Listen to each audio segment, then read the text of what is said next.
എടി മനു കല്യാണം വിളിച്ചാ? അവൻ വന്ന് കല്യാണം വിളിച്ചിണ്ടായി. അവന്റെ മുറപ്പണിനെ കല്യാണം കഴിക്കുന്നു പറഞ്ഞിട്ടാണ് നിക്കണ്ടായിരുന്നേ.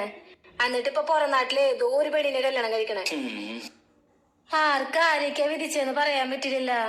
അത് നീ പറഞ്ഞത് കറക്റ്റാ.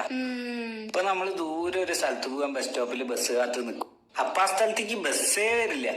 ശരി, കാത്തുനിന്ന് സമയം കളയണ്ടല്ലോ വിചാരിച്ച് കിട്ടിയ ബസ്സിന് പോവാന്ന് വെച്ചാ നമുക്ക് വരുന്നത് ഒരു ലോക്കൽ ബസ്സായിരിക്കും. ശരി, ലോക്കലെങ്കിൽ ലോക്കല് കേറി പകുതി ദൂരെ എത്തിയിട്ടുണ്ടാവുള്ളൂ. അപ്പൊ നമ്മളെ ക്രോസ് ചെയ്ത ഒരു സൂപ്പർ ഫാസ്റ്റ് പോവും. അപ്പൊ നമ്മുടെ മനസ്സ് പറയും കുറച്ചു നേരം കൂടെ കാത്തു നിന്നിരുന്നെങ്കിൽ സൂപ്പർ ഫാസ്റ്റിലെ പോവായിരുന്നു. ഹലോ. ലോക്കലെങ്കിൽ ലോക്കല് നമുക്ക് വിധിച്ചത് അതായിരിക്കും.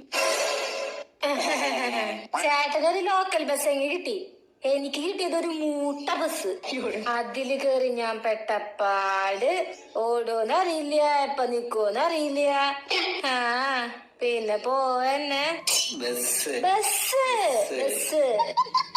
ആ മൂട്ട ബസ്സിൽ കയറിയതിന് ശേഷം എന്നെയും ക്രോസ് ചെയ്ത ഒരു AC ബസ് പോയി. അപ്പൊ ഞാനും വിചാരിച്ചു കുറച്ചേരം കൂടെ നിന്നിരുന്നെങ്കി ആ AC ബസ്സിൽ പോവായിരുന്നു. ഹലോ. Bus bus bus.